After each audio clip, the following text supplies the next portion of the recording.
Hello everyone, welcome to this new casting of the Age of Bison 2v2 tournament featuring Team P in the north and Team Krispy K and Bronchy, nicknamed Krispy B, in the south. I am Dunamai and I am joined with McCleves today. How are you doing? I'm very excited to be joining in this tournament once again. Really excited to see what, especially Malta, is going to do for us. As we all know, it's still a little bit new.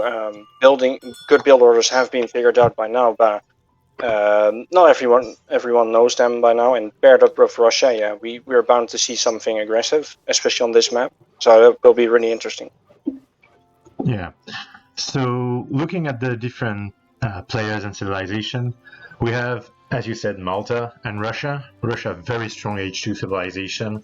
Malta, which is kind of versatile. You have excellent crossbows and pikes with them, but you can also go for more of an H3 or an H4 plays with excellent upgrade on their grenadier unit, the fire throwers. On the other side, you have Bronchy with a tried and true Dutch civilization that hasn't seen that much changes since its release on the bank limit change, and a kind of a buff on the coin mines. But yeah, a civilization that's known to scale really well into the mid game, kind of fall off later in the game, but very, very strong mid games with a lot of coin generation through banks. On the side of Krispy K, Sweden, a new DE civilization that relies heavily on these tops that gather coin near to a coin mine, as you can see here, and food through plants. So a really map control relied civilization with early access to artillery through the laser cannon, and a range countering Carolian that counters cavalry at range. I'm very surprised by the fact that these players picked Sweden and Dutch. They must be very, very confident, because this map has the particularity of having each allied player be very far apart from each other. So it's really hard to defend a 2v1 rush. So it's a very playing two, civilizations that aren't really known for their early or their quick ability to get units out and mass an army really early. That is a very very confident pick for both of these players, especially against Russia. And well, obviously it's a blind pick, but you know the map, and it's really surprised for me. So very good treasure for Sweden right there, 90 wood. That's going to help with the top production, and we have kind of an early age up from Sweden at 252. That is very early. Even on par with Dutch, who has one of the fastest H2 in the game because the villagers cost only coin. So it's very impressive. He's already macroing for the bank as well. Yeah. So banking transition, nothing fancy, nothing new under the sun. It's really how most of the pro players and most of the, I'd say above 1400 ELO players play Dutch. Banking transition, 3 to 4 banks, even more if you're on the greedier side. That's considered greedy. And an excellent treasure here for Bronchy of 120 XP. Excellent creeping here. You have the pathing that completely neuters the Grizzly Bear. Like this is good. And you have a crack shot to make sure he's and not resetting the other Grizzly Bear either. Yeah. So it's really good. Extremely good treasure creeping here. So almost H2 on the Platypus side, an H2 that is also kind of early. What do you want to say? No, just go ahead. All right. So we have Carmelite Church and 3 villages. So an early age up, but with a lot of XP behind it. Kind of a greedy shipment here on Platypus' side. On the side of Pistol Pete, we already have the blockhouse coming down, and we see also the forward villages of Blast. So we I'm will going to be scouted right now. On the other side, Bronchy has seen now the blockhouse, so they know it's happening. That's pretty good scouting. And Krispy K, I think he wanted to do a forward too, but he successfully repelled because they. Maybe he was going to make some Thorn over there. I think he just wanted to take down some of those juicy maybe just stall. But the next treasure here of the Klamath Rifleman. The Klamath Rifleman has no negative multiplier against villagers, so this villager cannot stay here. He's gonna die. So. Yes.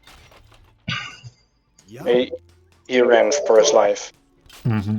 So kind of the Dutch Explorer kind of being just annoying, sieging down the blockhouse where it's being built, doing 4 times more damage. So you see it. And for those, I was really going to point out. For those that don't know, always try to siege buildings when they are being built because you do so much more damage.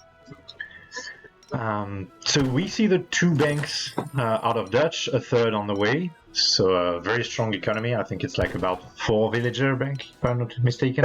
So you're right now you're on 24 villagers. He's even going to build a 4th one, I'm pretty sure. And then... Oh, maybe not. He just spent the wood. I think it's a very good idea to just not do the 4th one. Have this table, you know that the forwards coming in, Strelets coming in. You don't want to leave your ally hanging. And stable is the perfect opening because it's much quicker to go to your ally with camp. There is the bank, and there's 3 banks, and probably some hussars in queue. Yes, 2 of them already. 2 hussars in queue, and so on the Platypus side, we already have 13 pikemen up. So a lot of focus on the Cossacks that were shipped. If we look at the decks, this is a standard Russia deck. You have H2 aggression into more resource and the 2 Falk shipments. We have a push TP right there. Does Team Krispy Kreme know about that? No, they don't. But he's already got a wall. And that's a smart wall too. Like, you just have to go around it all the time. It's very annoying for those pops especially. And making each pop out of the 10 center deadlier because you cannot just retreat right away. Yes. Very good point, yes. So you have 10 Carolians, but there's a decent amount of Strelets here. There's like 10 and 10 more on the way. So... And Platypus losing absolutely no time, just sieging stuff down. Going right for the barracks, which seems to be the correct decision to me. He's kind of blocking the Strelets though, but it's going to be right. And Dutch hussars coming in right there. Yeah. Ooh, on the Strelets. That's a very kind of a miscommunication there. These pikemen needs to be right there and kill. Now they do it. Killing these hussars. But he cancelled the siege of the barracks and the units got out just in time. Wonder. So... Very good Minuteman pop as well. Yes, and also we need to see that this is a very calm and collected move from Krispy Kreme. He didn't pull all of these villagers, he still has an economy, he only just has enough to provide a range attack and support to his army. So it's a really good play by him. Yeah, he's got all those bills in the back there on the hunt. And already building a new barracks. Yeah. Which I'm pretty sure Red is going to see that in a moment. So, do they see it actually? They do see it, but maybe in the heat of battle it's harder to do. He's gotta get rid of those camps first. But and that's a camp for Sweden. On Team Krispy Kreme Bronchy. This is just messy. Yeah, it's just a brawl. Even villagers are in the fight, soaking up damage. There's just so much going on. And all the while is TC shooting.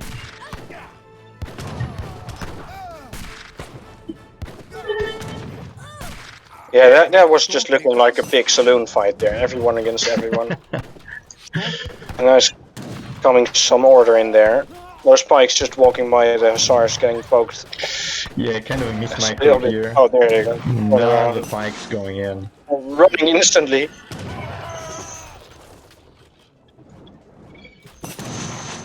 Is this barracks going to get any units out though? So on Krispy, yeah, Oh. we will soon have a Carolean. Oh. That could mean the end of this push. Yes. Fortunately, Although not quite enough to there's kill more the fights coming in. And where's the Dutch reinforcements here? That's what we're waiting for. Bronchy still has Oh, 5 yeah, hussars on the way, and there are 5 hours there. So Dutch now being really like on their way to a good economy right there. They have 3 banks, 24 villages, are nowhere near their 50 villager limit, so you really can, you know. And just took out 10 stratas for free. Yeah, I think there was kind of a communication issue between the pikes and the strelets right there. Yeah, and the Carolians got out just in time. And now that's one of those game-changing pops. Pistol Picks, I think, recognizing this and training anti-cav of his own, even though Russian anti-cav is not the best. He's still anti-cav, but this is a lot of hussars. Ooh, this is not a good trade to take. Oh, but even more pikes that were, I don't know, maybe sieging down torps? He probably should be. I think Dutch is having team infantry HP, which is a very good choice, especially for those. Oh no, that 700 coin. Probably wants to H then. And Krispy not panicking, putting his villagers on wood, saying basically, I don't care if I lose this torp, like just take it, I don't care. He does have a low score, so he did definitely get hurt by all the pressure that he's been submitted to, but since his teammate is doing really well. And that's the thing, like there's a good amount of heavy cav, of heavy infantry, but with this cannon and heavy cav, I think they have the upper end.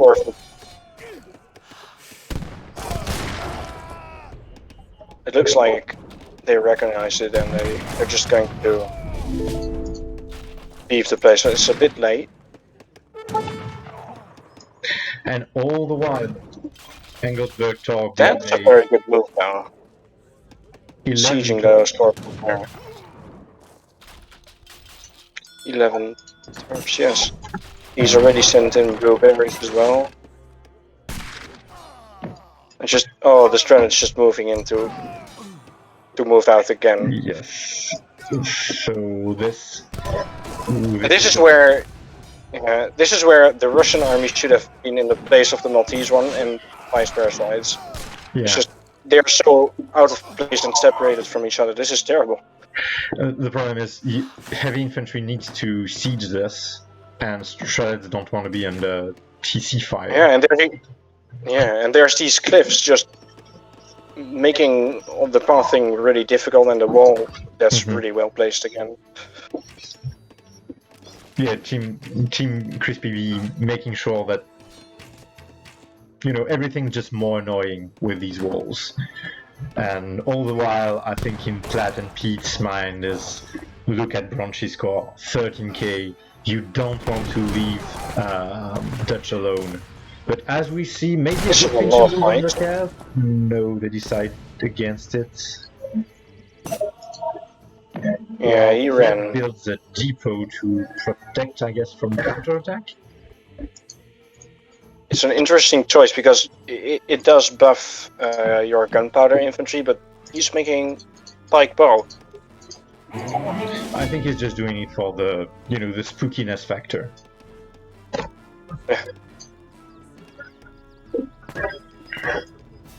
They are pretty fun. Yes. As Bronchy did his 4th bank, So now really good economy, even if you have a bit of idols. I guess right now he's focusing on military he's popped skirmishes. He's now H3. He's no wood. But seemingly starting to macro forward, making the Gangso, researching the Gangso upgrade. And well, Krispy seems to have survived the initial pike and Stranet assault. Having a really, or isn't even that bad. Yeah, and good amount of torp. Like, kudos to Krispy to just keep his head cool, just building the torps, making sure he has a good economy outside of the town center range. Taking the map, even being pressured. So that's really smart play from him. Yeah. And he cancelled the Caroline, so I guess he's macroing for an H3 right now. He's going to H right now. I'm just waiting for Paradise and Exile Prince. Exile Prince, you want to get H3 as fast as possible. Platypus Slayer sending Hospitality to go to H3 faster. I guess they are thinking they did enough damage, so he's going for the greedy Age Up Bishop, giving you a covered wagon to create another town center. There it is. What did you manage to put down some fixed gun in a good location? You can really pin down, especially in front of these openings in the cliffs. You can really just lock down an entire area on this map. Mm-hmm. As we have like a huge Dutch composition of Hussar and skirmishes. A lot of skirms all of a sudden. We saw previously that he was training a bit of skirms while he was researching the veteran C upgrades. Did he send card for it? He actually sent 8 skirmishes, so really bolstering his mass quickly.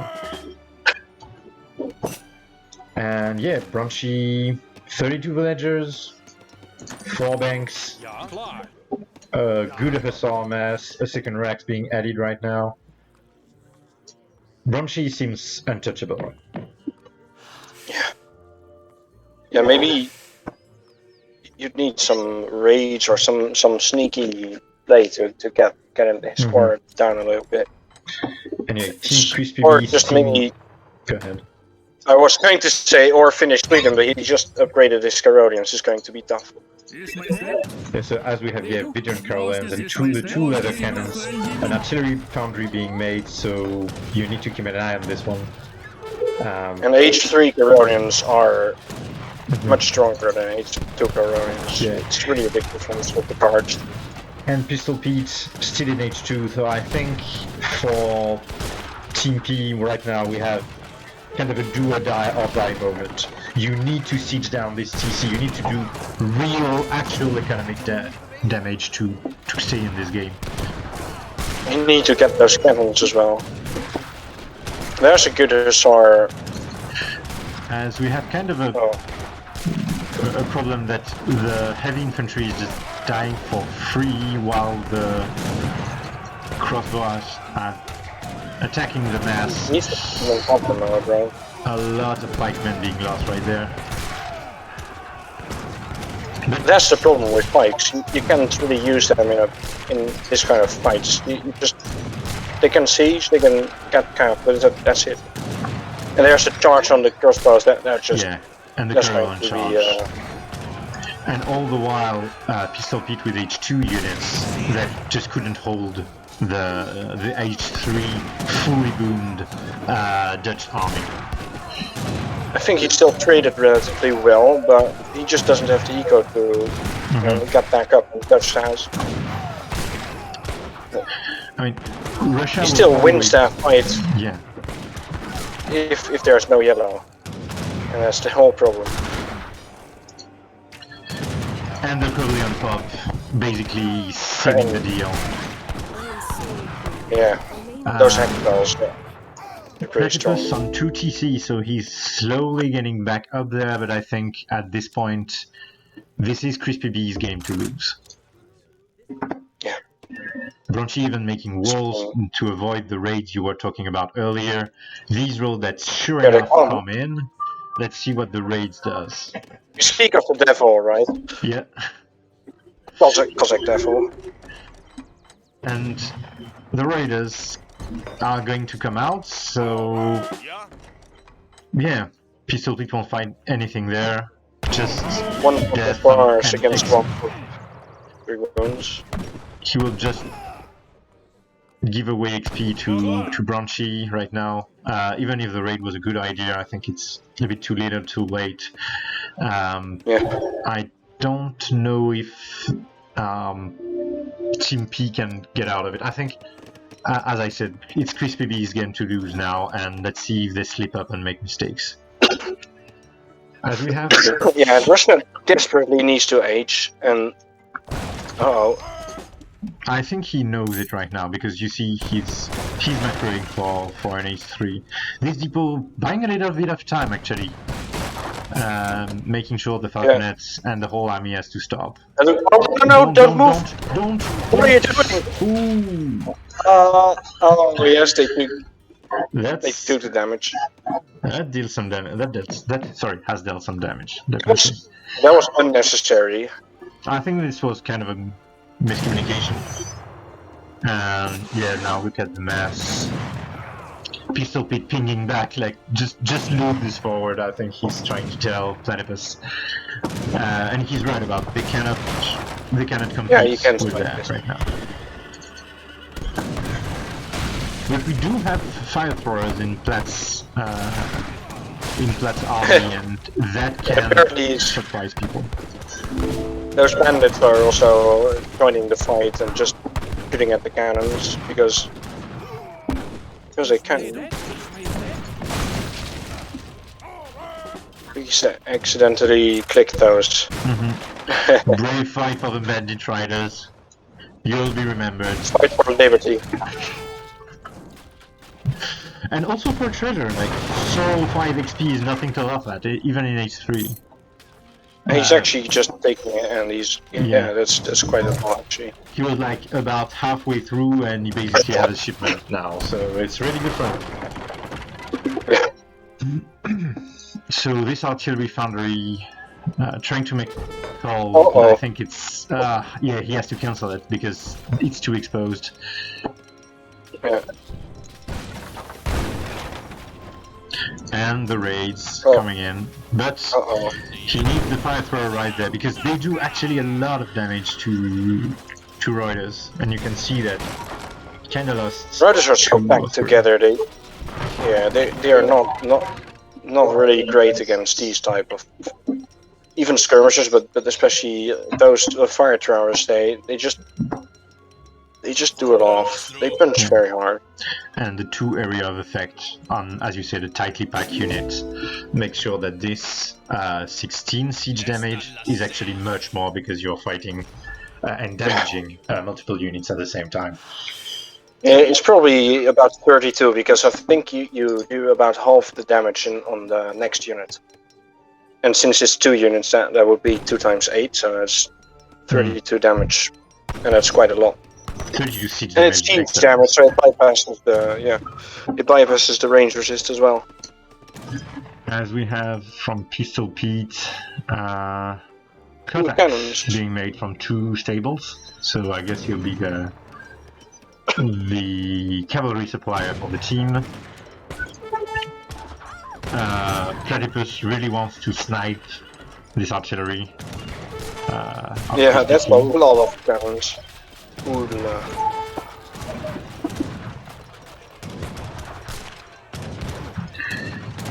cannons the Cossacks are just out of position. That tender is in the way, basically.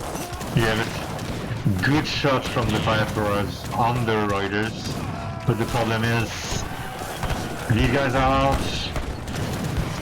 Very good shot from the Conference. He got 3 Falcons. Yep. That was. Can you have the last one before it goes down? Nope. So still 2 Falconets, but nothing is lost. But Pistol Pete has the 2 Falconets. Oh, but I do think it's not looking good because Coronians are really strong. There you go.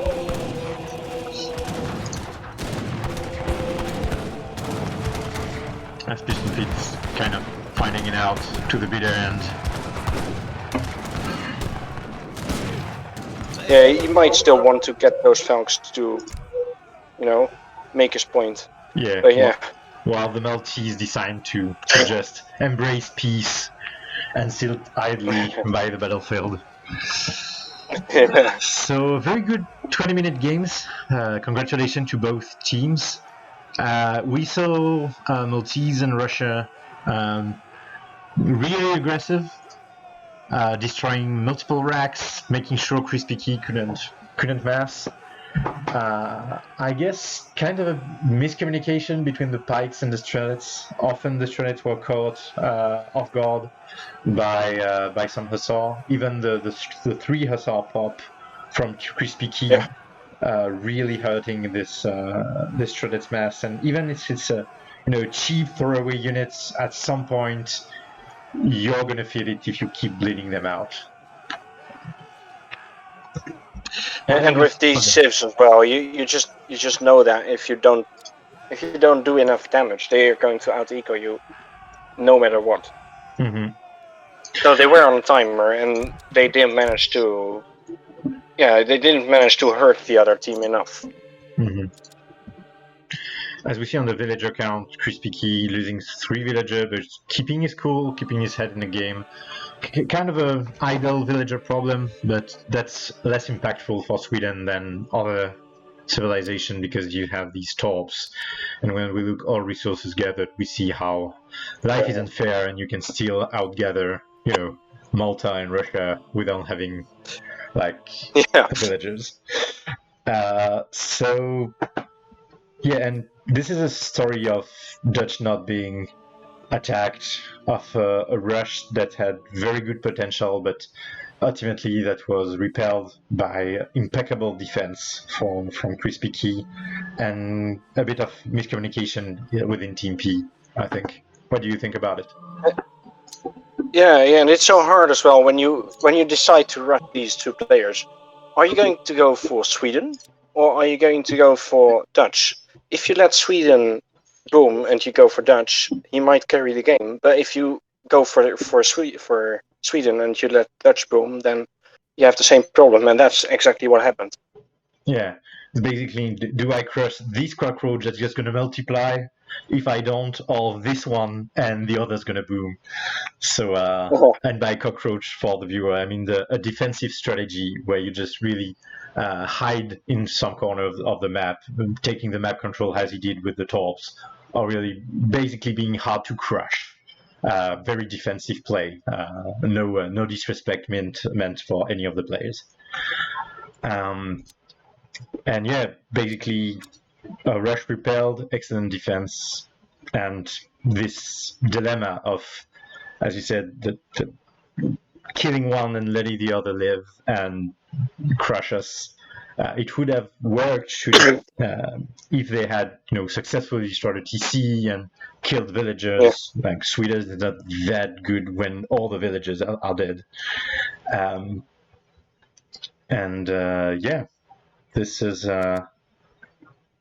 This was a good play on both teams. Very entertaining rush and very entertaining play in these Rocky Mountains.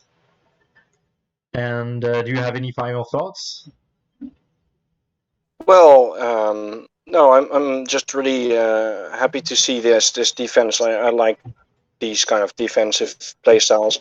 I'm suspecting we're going to see some more of this, especially since the Rocky Mountains are the first predetermined map of this tournament, and every team is going to play on this one. So we might see some more, and obviously Team Krispy K or Krispy B, I guess, is going to the next round. So we'll see them again. Definitely. So if you like what you saw, subscribe, like, keep following the adventures of these 2v2 tournaments. You can join the Discords to talk with us, or even check the standings and brackets to see how how it went, and we'll see you guys on the next one.